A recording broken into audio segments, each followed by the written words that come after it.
Di tengah gencatan senjata dan penyerahan kekuasaan Hamas, hujan rudal masih terjadi di Gaza, Palestina. Setidaknya ada 4 rudal yang dikerahkan tentara penjajah Israel ke kota Gaza Minggu siang.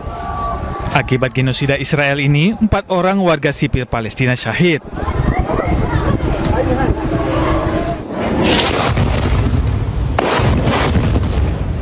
Sementara itu di Gaza Tengah 5 orang dilaporkan syahid.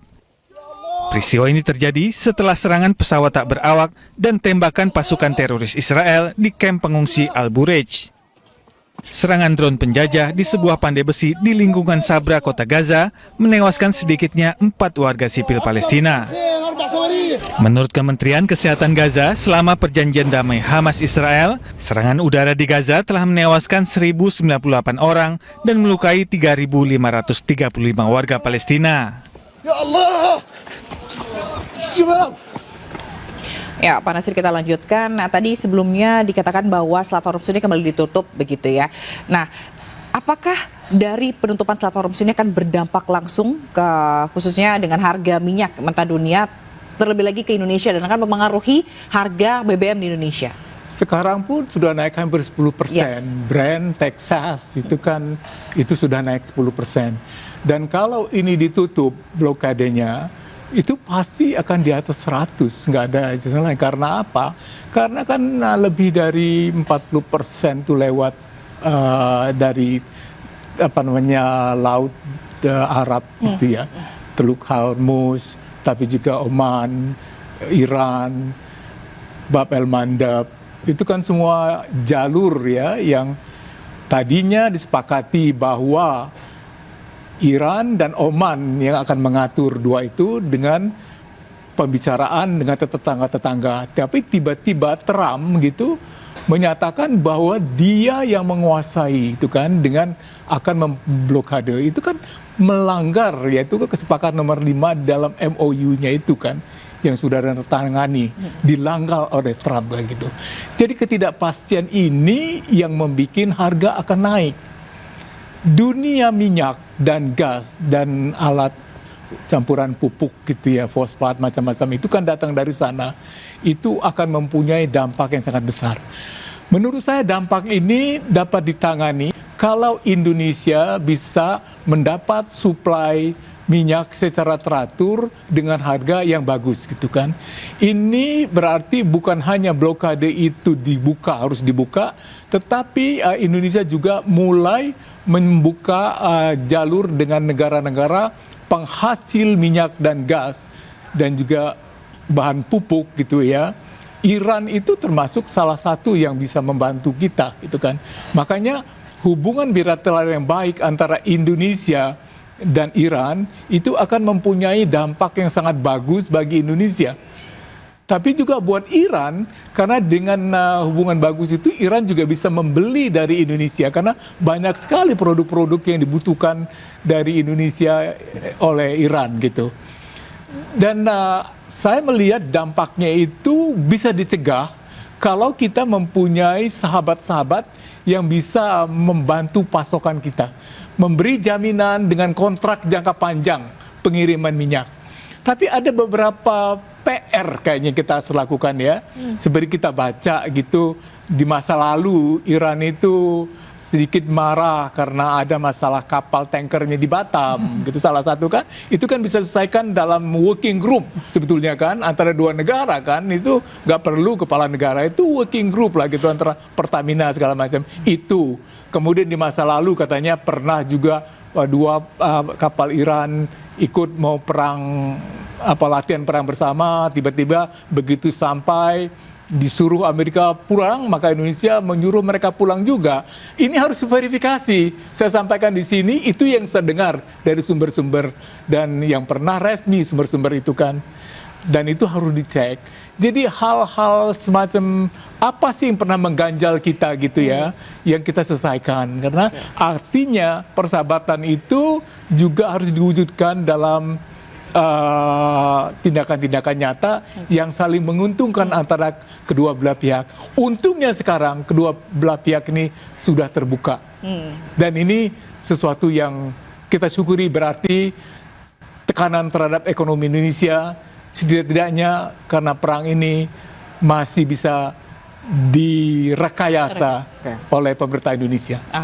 Oke, Bu Susi, kalau Anda sendiri melihatnya prediksinya akan seperti apa perang ini? Akankah meluas, akan bertahan lama, atau mungkin ada sesuatu hal yang memang perlu dilakukan agar perang ini benar-benar berhenti? Tadinya saya berprediksi bahwa dia cepat-cepat keluar dari Timur Tengah untuk menyerbu Kuba demi pemilu yang akan datang. Tapi ternyata daya tarik dari ujaran-ujaran Israel lebih menarik bagi Donald Trump, karena itu sobat baiknya dia. Jadi sebetulnya Trump ini bukan seorang yang terbebaskan, karena saya kan katakan bahwa Pentagon itu sudah dikuasai. Hanya kemarin agak gagal karena NDAA tidak lolos untuk diplenokan. National Defense Authorization Act untuk 2027. Itu akan memberikan 15 triliun dolar untuk di-share dengan Israel. Bayangkan saja, sudah mereka membunuh sekian banyak orang, masih di-share teknologi dan supply dari persenjataan Amerika Serikat. Dan ini sangat mengerikan ya kalau melihat tindakan-tindakan mereka yang sekarang mulai menyerang Lebanon secara membabi buta juga. Jadi memang Lebanon ingin diambil juga oleh dia. Bagaimana perimeter security itu buat Israel kalau semuanya negara dianggap musuh, kan nggak bisa kita begitu. Ya, jadi access of resistance-nya Iran juga mulai dibombing satu persatu ya, misalnya Houthi atau di Lebanon juga begitu. Jadi aduh, ngeri banget. Kalau misalnya tidak ada desakan dari penduduk Amerika Serikat untuk menyatakan pandangannya pada pemilu yang akan datang, saya kira tidak terselamatkan lah. Oke. Atau mungkin ada mediator yang mungkin bisa mempengaruhi atau membantu agar meredakan dari sikapnya Trump? Satu-satunya melawan kekuasaan ya dengan kekuasaan. The strong will do what it can, the weak suffer what they must. Ada nggak yang bisa melawan kekuasaan Trump menurut Bu Susi? Kalau misalnya Rusia dan Cina sama-sama bergerak untuk menghalau misiu-misiu yang datang dari Amerika, misalnya berani nggak Iran mengebom armada kelimanya, bukan headquarters ya, tapi armada kelimanya yang di lautan itu diserbu dengan peralatan canggih dari dari Cina dan Rusia. Mungkin akan lebih seru perangnya, tetapi ya sulit dikatakan bahwa ini adalah solusi yang paling baik, karena solusi yang paling baik adalah mereka duduk bersama. Itu nggak bisa berlaku karena Trump tidak bisa diprediksi. Kalau Iran sebagai negara yang dianggap mencoba meng-appease gitu ya, nggak berhasil tuh, malah dihabisi. Jadi nggak bisa ngebayangin lah. Terutama kalau udah mendekati precipice of this depression, precipice of economic failures. Nah, Trump baru ngerti karena dia seorang pedagang. Jadi kemarin ini jeda supaya kapal-kapal minyak itu bisa keluar dan harga di Amerika turun. Itu tujuannya untuk membuat happy penduduknya.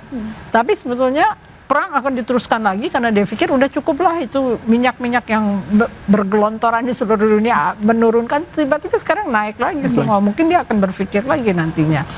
Terutama kalau yieldnya dari stocks dan segala macam makin meninggi, kan dia nggak mau juga itu terjadi.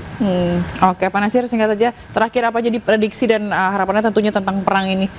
Jadi menurut saya sih harapannya supaya perang ini segera bisa dihentikan secara bersama ya. Tetapi kelihatannya saya pesimis.